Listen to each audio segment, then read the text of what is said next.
Kia ora tātou, no mai, haere mai. It's very good to be here after many years to see some action starting. It's been a long journey. What I'm going to talk about very briefly is how mitigation and adaptation work together. And if I can work this. Right. And what this means for local government, which is where the rubber hits the road.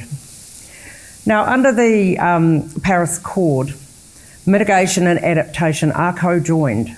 You may have wondered whether that's the case over the last few days and over the last few decades, because we've been having a conversation principally about reducing emissions, which is extremely important, and we mustn't forget that. But we need also to remember that our actions in the past have meant that we have some stuff coming down the pipe. And that stuff coming down the pipe is going to hit us increasingly in the future. And this is recognised in the Paris Agreement, that for greater levels of mitigation, we can reduce this need for adaptation. And the greater adaptation need can involve greater adaptation costs. Two messages I think you need to take away with you as we work together.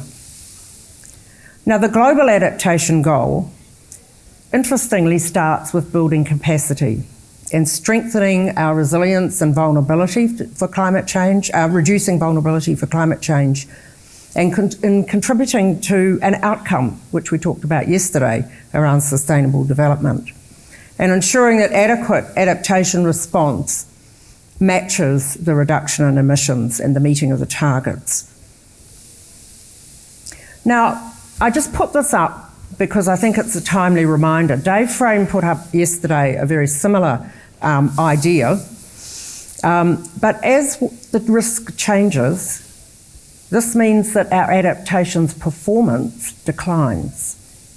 So sort of keep that in your head, because that means the effort in adaptation has to be greater and will cost more if we don't get those emissions down.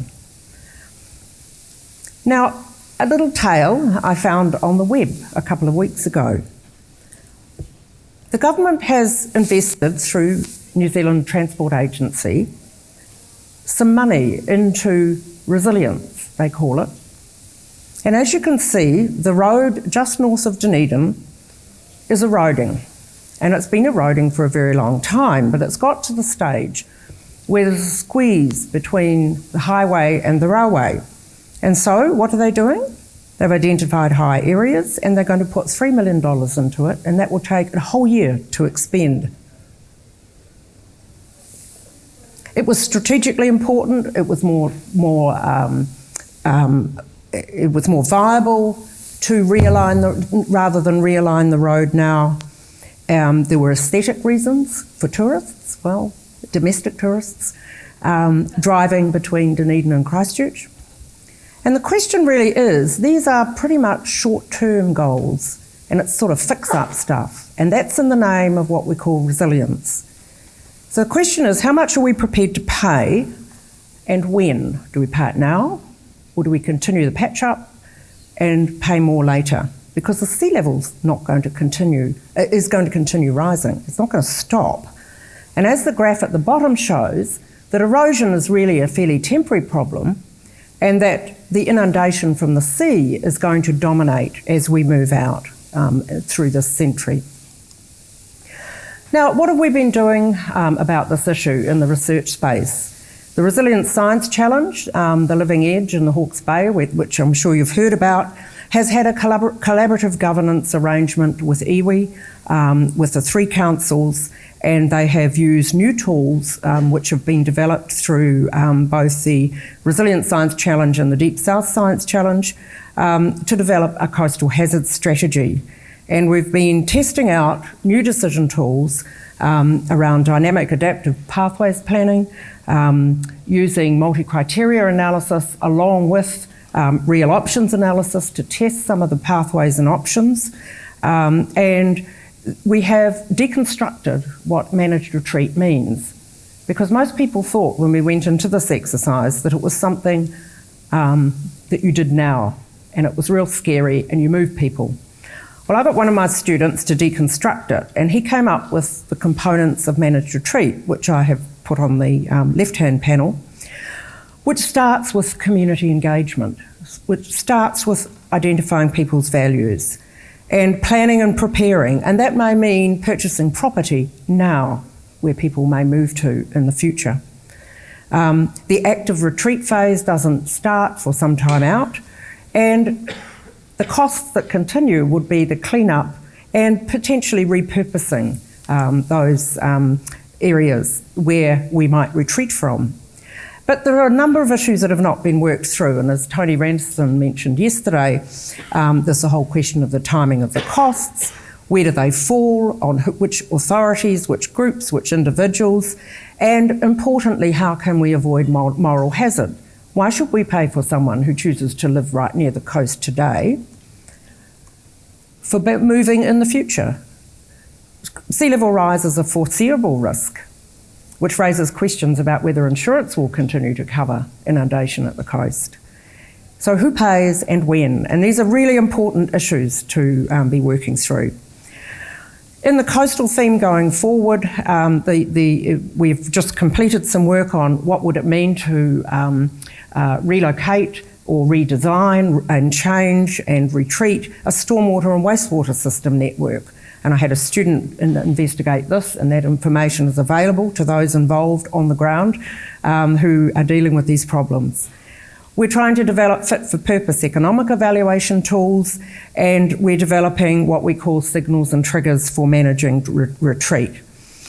And because the changes in the legislation are not likely to become effective for 3 or 4 or 5 years, we're looking at what are the workarounds in the current system to hold the line, actually, put the line in the sand, so that we don't continue to invest in low-lying areas. I mean, I was amazed at, well, not amazed, I was not surprised that the very large rainfall the other day in Hawke's Bay, the development there has been in low-lying areas. Houses that people can afford are being built in low-lying areas all around the country now. Now the question is, that does not comply, and we have no control over that as a Climate Commission, but one of our 6 principles was that we should not make this worse, okay? So those 6 principles need to be taken off the shelf and actively used and managed. And we're monitoring the further work in the Hawke's Bay. Now, I just put this up because we've been talking just this last minute, really, about future pathways and learning from the past. And that's the work we're doing in the Deep South Science Challenge and the Resilient Science Challenge.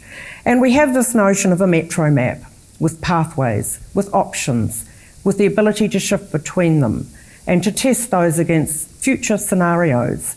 All scenarios will be wrong by definition. All projections and forecasts are wrong by definition.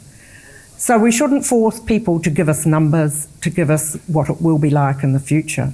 This is about us envisaging what the future might look like and planning for several options in the future and the ability to move between them.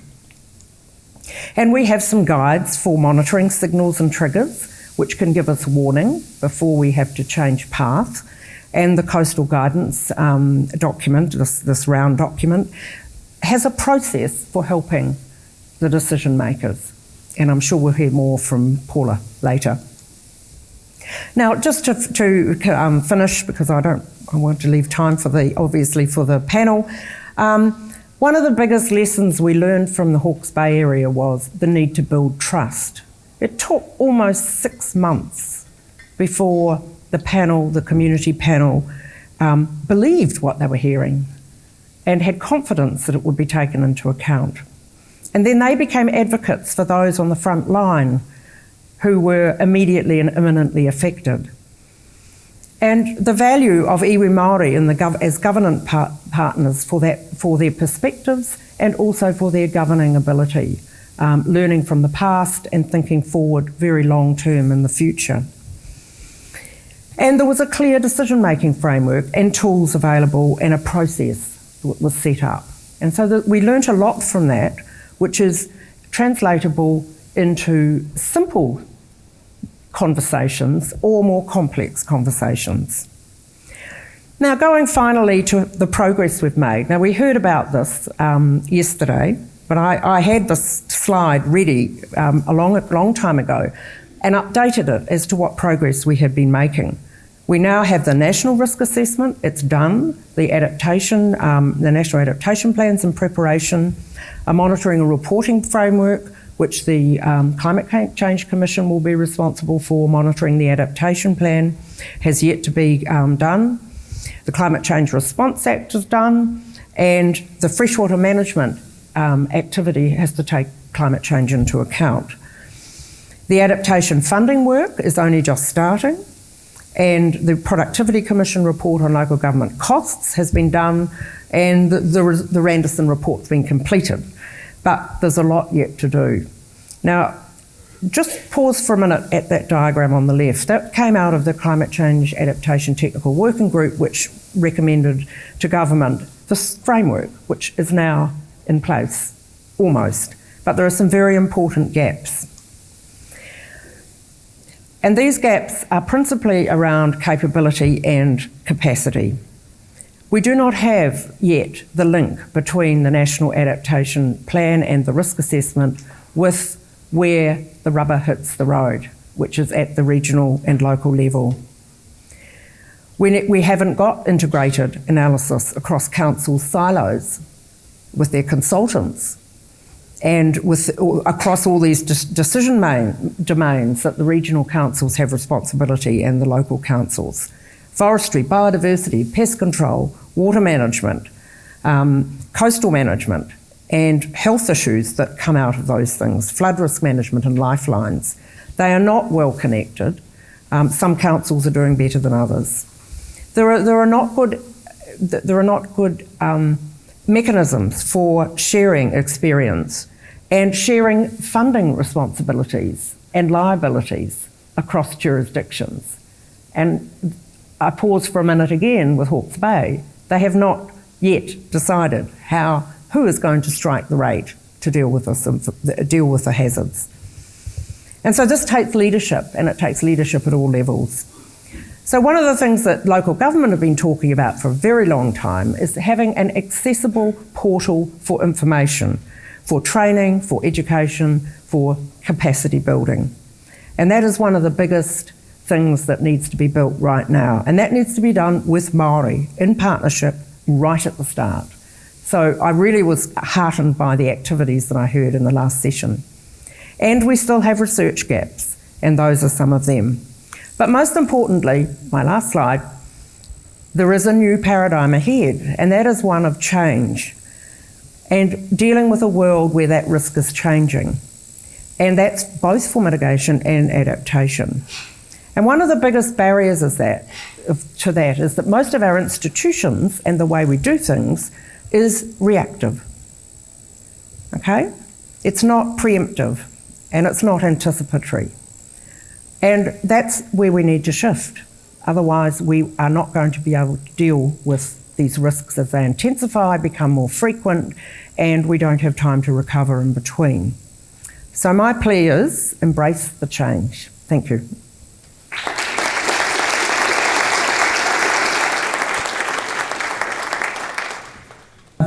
Well, thank you very much for that talk, Judy. I think it's really provided an insight into some of the challenges where, as you say, the rubber hits the road. And to help us gain some perspective on that, we have our panelists with us today. So I'd like to welcome Alex Tang, who's the Acting Chief Sustainability Officer at Auckland Council. I'd like to welcome Councillor Sarah Templeton from Christchurch City Council, and she chairs the Sustainability and Community Resilience Committee. I'd also like to welcome Councillor Jennifer Nicol, who is from the Waikato Regional Council and Chair of the Climate Action Committee, and of course Dr. Judy Lawrence, who needs no introduction in this forum. Now, I'd like to thank the participants for coming up here in the first instance, because I think they provide a really useful insight into how councils operate. We have elected members who provide the link with the community and are the governors of these organisations. And of course, Alec, who might be feeling a little bit lonely here as the only official in the room, provides the execution of that strategic that strategic impulse. And the two have to work together to engage the community on the road of dealing with climate change, both from a mitigative point of view, but also from an adaptive point of view. And I certainly welcome Judy's perspective here because, as councils, we are the place where the rubber hits the road, but that does mean we can be a little bit operationally focused, and, a bit of perspective and out-the-box insight is always welcome. Also, to further set the scene in the session, I think it's one of the issues we have to deal with is the perception we all hold of New Zealand to some degree. We very much see ourselves as a small country and a very small homogenous country. And quite frankly, that's not true, but it is the way we approach it from a policy perspective. We're actually a medium-sized country. We're bigger than the United Kingdom with all of its constituent parts. We're bigger than Japan, and even though we have a much smaller population, it's a highly diverse population, and these populations live in communities that have different geographies, different natural attributes, different resources and capacities and capabilities, and the councils in these places reflect these attributes.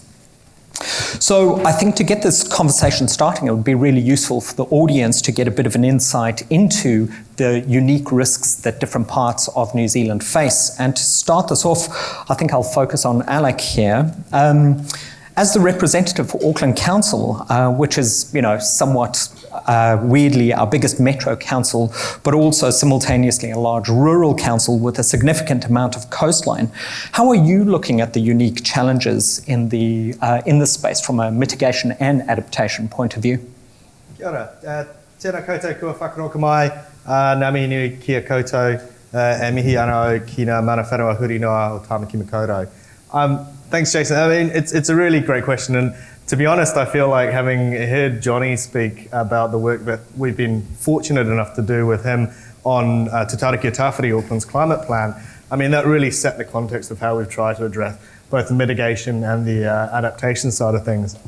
Just in terms of like the big challenges for Tāmaki, I think many of you in the room probably understand the scale of the challenge that we face. The fact that we have a significant transport emissions component, 43-odd%, but actually we also have about 46% within our industrial emissions perspective. Hence it's really important to be here with business thinking about that component, which is often forgotten.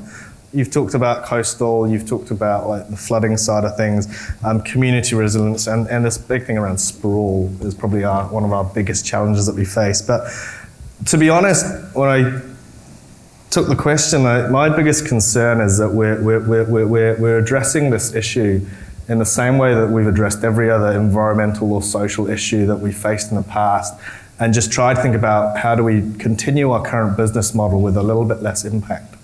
And what we know is the scale of the challenge, the scale of the change that we need means that business as usual with a little bit less carbon just really isn't going to cut it. And local government's no different. We need to think very differently. And I think Paul Blair yesterday mentioned one of those terms that is so ingrained in local government that I have a real passionate dislike for, and that's infrastructure. Yeah. Because infrastructure, people say that word and they think, what are we building? It's like pipes and roads and pylons. And it's this hard physical stuff. And yet what we need to be thinking about is what are those 21st century systems that a city requires? So our food system, our water, not three waters, our water, our food, our land, all those kind of things. We as local government need to be thinking about that. And I know one of the challenges we always get is, stick to your knitting. Stick to your knitting. But our knitting is what got us into this this problem in the first place. And I think we can't just keep doing the knit one, purl one pattern, because that's just not going to get us out of this crisis that we're facing. Yeah. I think that is something we're seeing a real change around that shift from pipes and infrastructure into things we are managers of community in place, and that is the centre of it, and then working backwards. Setting that context up, Sarah, from your perspective, coming from a city with no shortage of experience when it comes to natural hazard risks, some more recent than others, how are you looking at the adaptation challenge and the mitigation challenge? What are your concerns in place? Tēnā koutou katoa, ngā mihi nui kia koutou. It is fair to say that we have had some challenges. So we are well versed in the resilience space, if you like. So there's a very clear acknowledgement that what we had in Christchurch in 2010 and 2011 has enabled us to start a process much earlier, I guess, than was expected. We have both that urban space where 80% of our CBD was demolished, but also a very large rural space with Banks Peninsula attached as well, which is much greater than the urban area. And we've had much of the land area along the Avon Takaro River dropped by the equivalent of a metre. So those houses in those areas and much of the land has already had its metre of sea level rise. And that has caused significant issues. So the government at that point stepped in and did voluntary buyouts for nearly 10,000 properties. Those affected both by the water issues, land issues, liquefaction, but also the hillsides with rockfall. And so we had this mass movement of people, and that mass movement, because it was so quick and so sudden, they released a whole pile of greenfield land, which led to additional sprawl. Yeah. And so our challenge is now in that intensification space and getting people back living in the CBD are huge. But people are also super aware of the need to mitigate our emissions. And like Auckland, we have a huge transport emission profile, so 53% in transport, 42% of which is the road transport. We're seeing great uptake in cycling, those kind of things, 20% year on year currently for the last 4 years with our cycleways, but it's not even going to touch the sides, and we need some big changes in that space. Yep.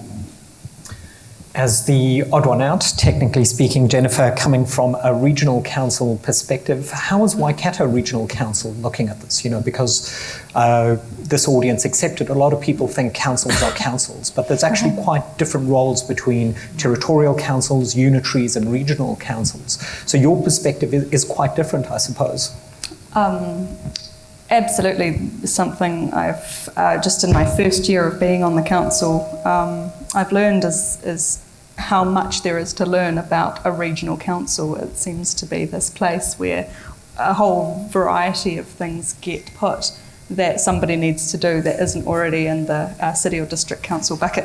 But in regards to climate change, I just want to say I'm so proud to be sitting here representing Waikato Regional Council today, because we've had a really big shift over the last 2 to 3 trienniums where 6 years ago or so I've heard we couldn't say the word climate change, whereas now we have unanimously, very often, we've put climate change as a strategic priority for a 10-year long-term plan. We have decided to put a climate lens over everything, picking up on one of those principles from the Climate Commission. We have just recently released our climate action roadmap. That was just last week, which also was a unanimous vote, which is amazing. And I make it sound simple, it really wasn't. But here we are, and obviously that puts us on the map on being able to address these issues. And so we've got some great staff who have been perhaps even ahead of the elected officials and have put some work in over the last few years, quite a few years in some cases, to get the data that we need. So another principle of the Commission, measure the right things. So one thing they did was measure the greenhouse gas emissions of the Waikato region. So that inventory was done around the 2016-17 time and again recently. So we know that the emissions in the Waikato are around a large part agriculture, and then transport, I think, makes up about 16% and then energy about 13%. So we in the Waikato produce a lot of the energy that gets exported elsewhere in the country. And so when it comes to mitigation, being all about carbon, that has been really critical. And then when you come to adaptation, being, as we say, all about water, too much or too little in the wrong place, then the story becomes more around having those, engaging with communities to have those conversations early enough around the coast, but as well around the river areas, and also water allocation has been a big topic of late as well. Yeah. Absolutely. You mentioned too little and too much, and I think we've seen recently you can have both within 1 year. Judy, Alec mentioned that, the BAU approach to this, incrementalism is really not going to move the dial in the pace we need to really avoid the worst possible disaster. What do you think councils need to have on their radar, and what kind of changes do they need to implement within an organisational context to really get ahead of this? Yeah, well, I was just thinking while I was listening to what you said now about how long it's taken to get to where Waikato is, and I think sharing experiences cannot be underestimated. The power of demonstration cannot be underestimated. So I think once we get a few councils getting these plans together and actually actioning them on the ground, things will snowball. I mean, that happens. So in a way that we've got to a juncture where the snowball has to get really big and it has to be pushed along by other things. Within organisations, I think the critical thing is people talking to each other across their silos. And so that brings about the potential for organisational change. The way we do things around here changes, and that is about often perhaps changing where your desks are, opening up your organisation to conversations that can happen on the water cooler or wherever. But I think that this isn't just about dealing with the problems out there and the way we do those, it's actually about the way you do things in your own organisations. So it's the talking to each other, it's learning around the consultants that get used within organisations, because there are many of them and not all the capacity is within organisations, and asking yourself whether using different consultants different times is actually the way to have continuity, alignment, etc. Now, I'm not knocking consultants because I consult myself, but I just think we have to think outside the square about how we act and work in partnership more. And if I just jump on a point Judy's making, I mean, you mentioned, Jason, that there's lots of difference between local government, and there is, but there's also a huge amount of similarity. And I mean, the guys in the room probably, I don't know how many know what a long-term plan is, but this is a bugbear between all of us that are sitting here right now, and we're right in the middle of this process. So there's a great group of local government officers who we're grappling with the same issue. The long-term plan is a 10-year budget. It's massive. And we're all sitting here going, how do we make sure that climate is a fundamental part of those decisions, particularly when we've got very limited budget? And so we're all grappling with this, and we need to exchange that information, because you actually find that there are lots of similarities, the sprawl similarities, the fact that actually we need to build our communities and build the awareness and the capacity which you talked about earlier, which is not there. And we are learning from each other too. So I know our staff are doing a lot of talking to other councils around the country and learning, and there's the Deep South Challenge work as well. And so we just signed off yesterday on our adaptation planning process.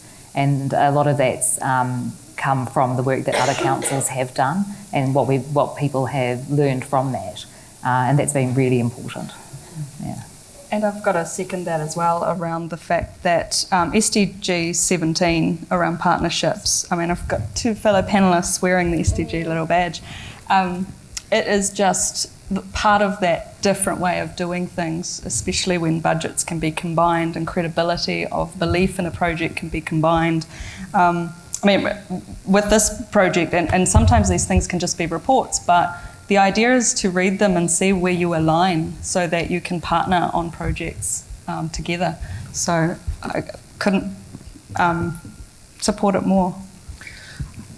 Chopping along slightly and dipping into some of the questions from our audience, but I think it's relevant to the conversation that we're having. What participants may not be aware of is how restrictive the local government environment is. You know, there was discussion yesterday about the constraints of the Local Government Act, the Resource Management Act, the Land Transport Management Act, the Ratings Act. There's something like 30 pieces of legislation which give local government primary responsibilities, but there's strings attached to that. With your perspectives on your businesses and your operations and how you run as councils, what would you want from central government, and LTPs are a case in point, to help build that agility into the system and allow councils to be more responsive as opposed to stuck in the strictures of 20th century statute? I guess on my part, there's two key things there. One is funding and the other one is certainty on some things, and actually the certainty is around funding.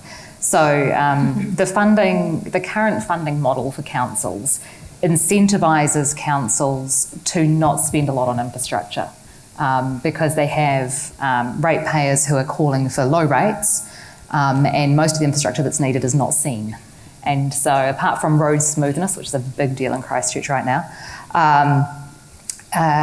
people don't want to spend a whole pile of money on pipes, even if they're broken, because they can't see it. And they want their rates to be low, and they want us to cut things. And so it's really tough around the table to talk about investing in infrastructure. And so I don't know if there's a way to sort of decouple that. And so councils are incentivised in some way actually to invest in the infrastructure that's needed, whether that's hard infrastructure, physical stuff, or in the social infrastructure that's needed, which is actually the more expensive operational stuff for that. The other one is funding certainty for the who pays kind of question. So when it comes to that adaptation and managed retreat and all of those kind of things, we don't know yet where that responsibility lies. And so that's really hard to have conversations with the city initially about what the different tools and adaptation methods might look like ahead of knowing who might pay for them. So it's tough.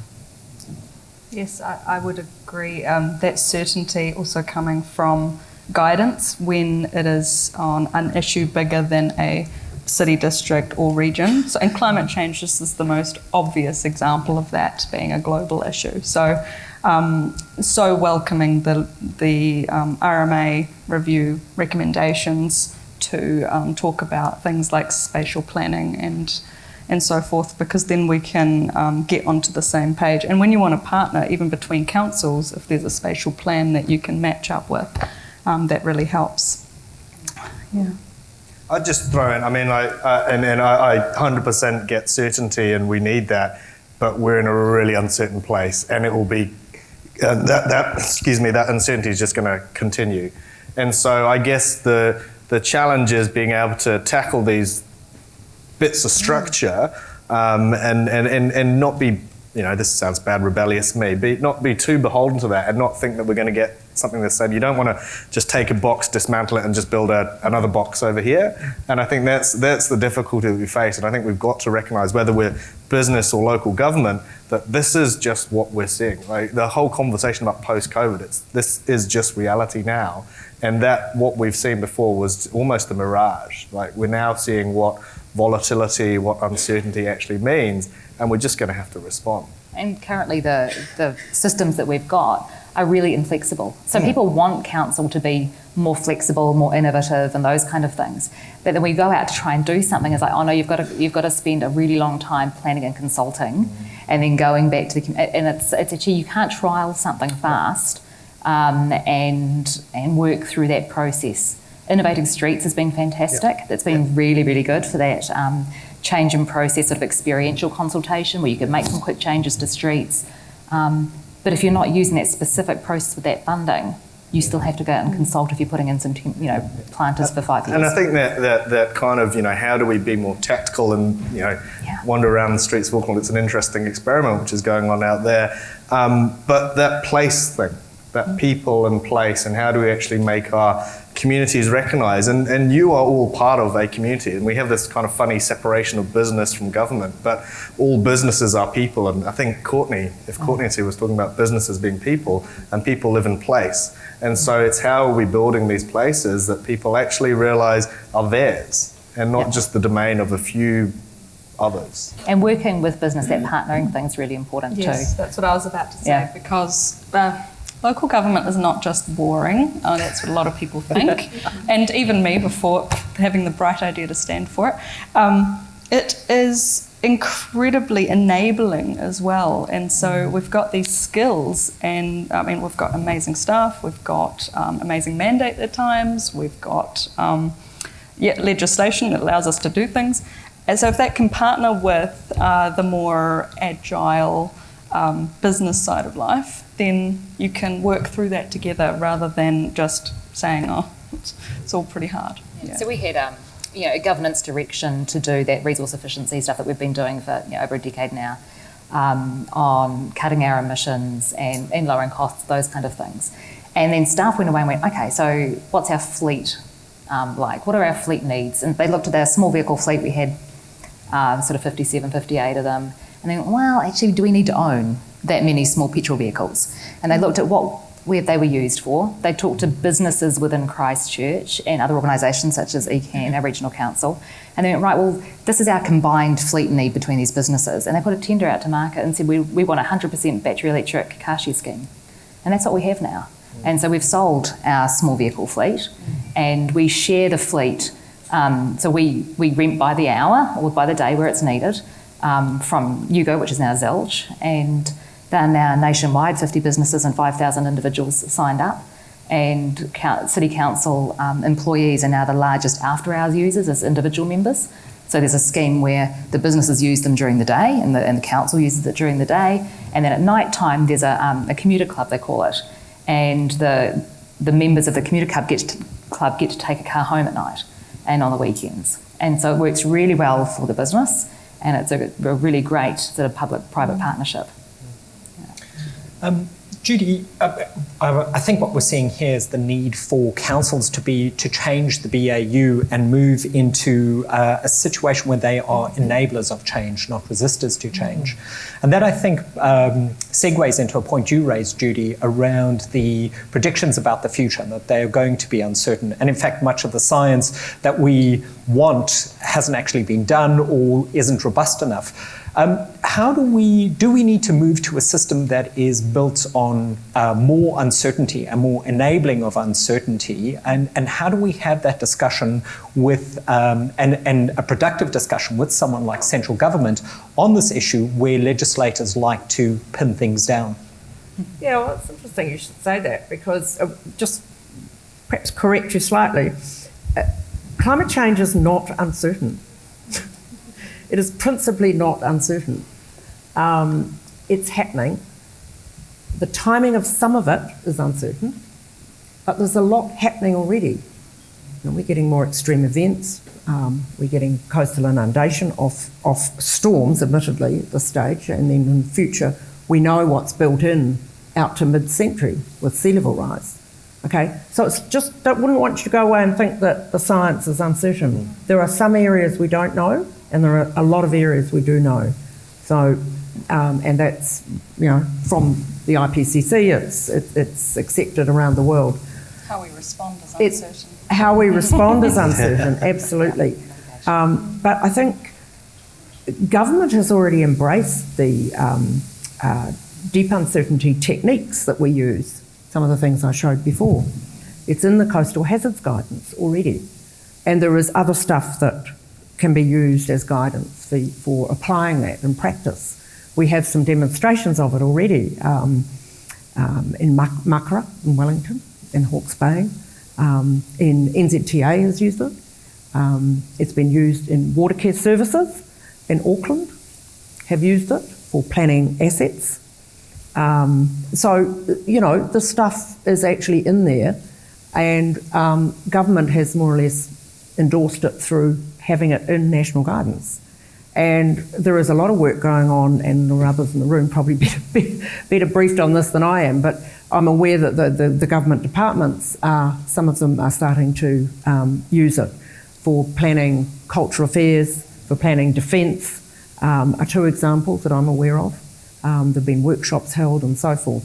So we do have tools to deal with deep uncertainty, and we have had those tools for a very long time, sitting in operations research, used for defence purposes principally, for tactical manoeuvres and things like that. And so this is not new. This is stuff that can be applied to a similar problem where there is a lot of potential uncertainty in the future, the long-term future. But I think what we sort of have to get our heads around is that we're making investments now that are going to be around for a very long time.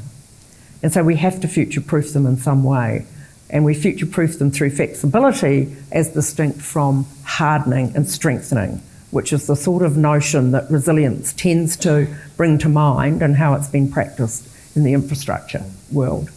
Now, just an example of moving away from that, if you look at stormwater management, for example, perhaps what we need to do is do away with pipes, okay? And repurpose our communities with swales. Now, this was done when I worked in New South Wales Soil Conservation Service back in the late 70s. We designed them.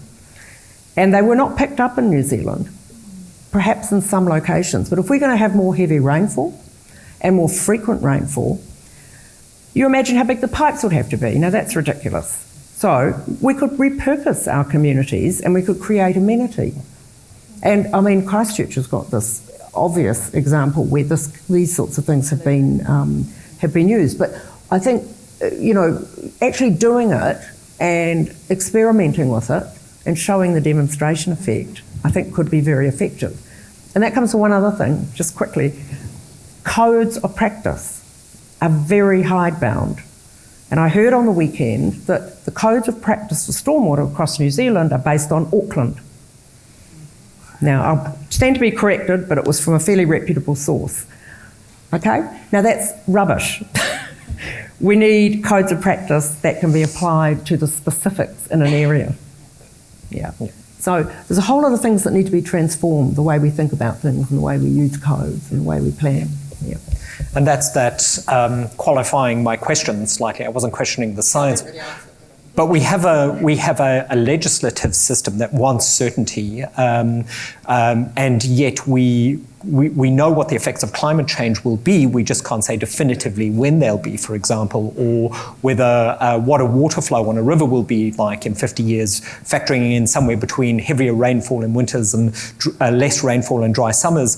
But yet we have a system that really looks for that certainty. So, Kapiti Coast is the poster child for this, but Christchurch saw this as well, is where you have this tension between an uncertain future and a legal system that looks for that certainty. You almost enable cognitive dissonance. And, there's some very deep vested interests in people maintaining the value of their properties and shifting the risk. And our frameworks enable this in a way. And that's some of the stuff I think we need to challenge. I'm sure you would have seen some of this in your patch. Absolutely. And it's not just those legislative systems, it's the political systems as well that encourage that short-term sort of election cycle thinking. And when people start talking about uncertainties over the science when it comes to timing, people sometimes use that as an excuse for inaction.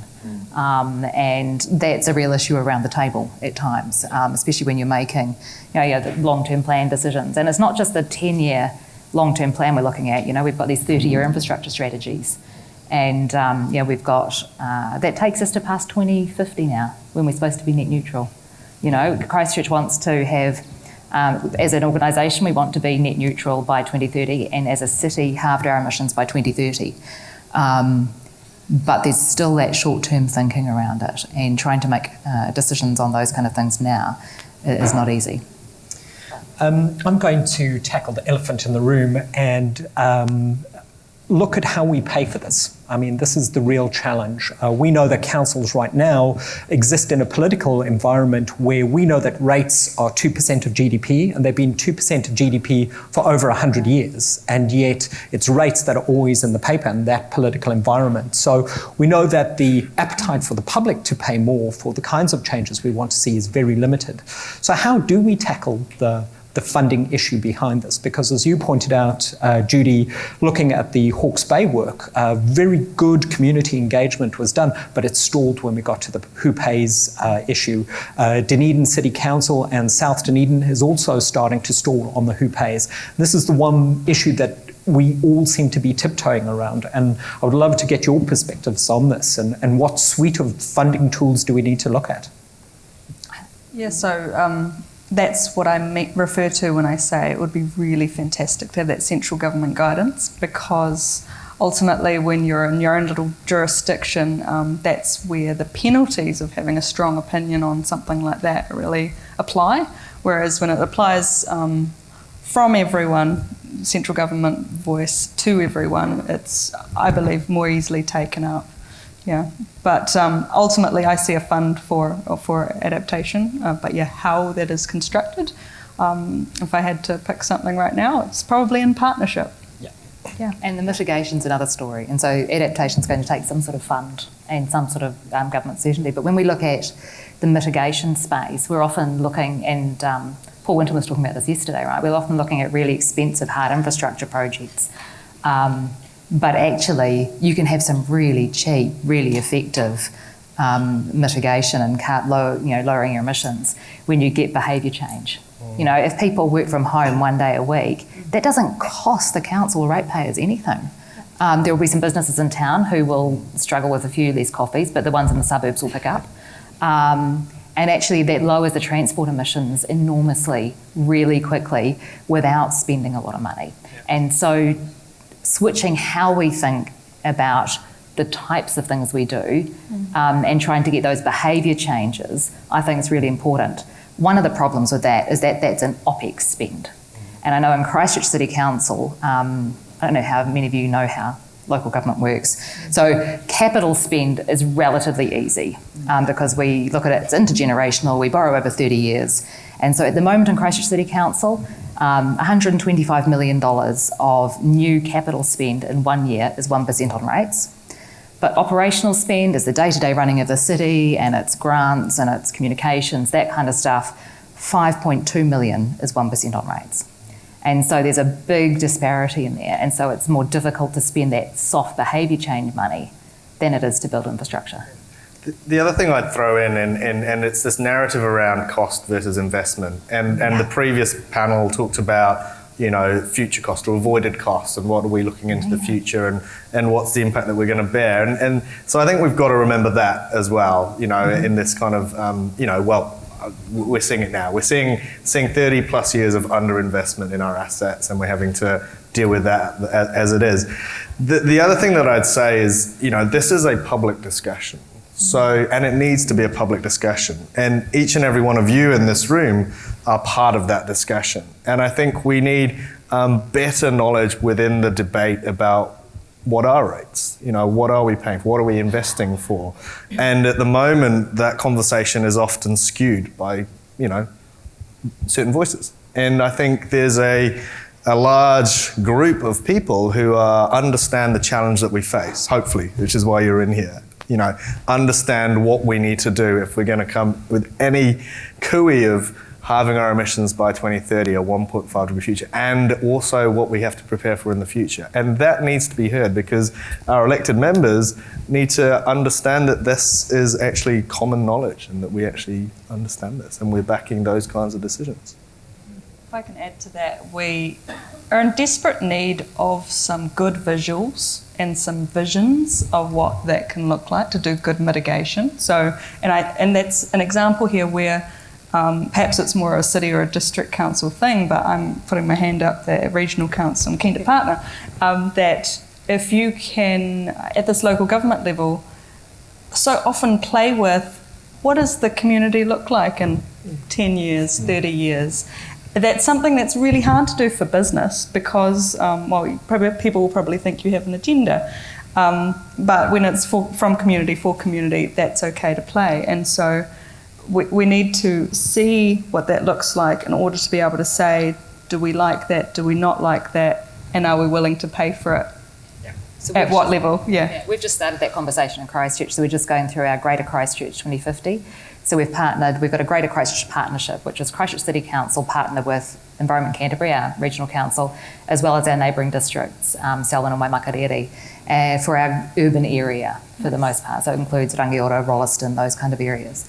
And we're just doing Greater Christchurch 2050, you know, and we're doing that early engagement stuff. How would you like the Greater Christchurch urban area to be in 2050? And we're doing that work at the moment, some really strong stuff trying to make sure that we reach those hard to reach communities and a lot of that's going out into that space. And so we're starting that conversation now to get that shared vision, which will end up being that mandate to actually fund and act. Well, I think shared vision and a positive vision for the future is probably a good place to end this session, particularly as we stand in that most dangerous and precarious point of standing between you and lunch. So I would like to thank the panelists for their insights, and could you please thank them in the usual way?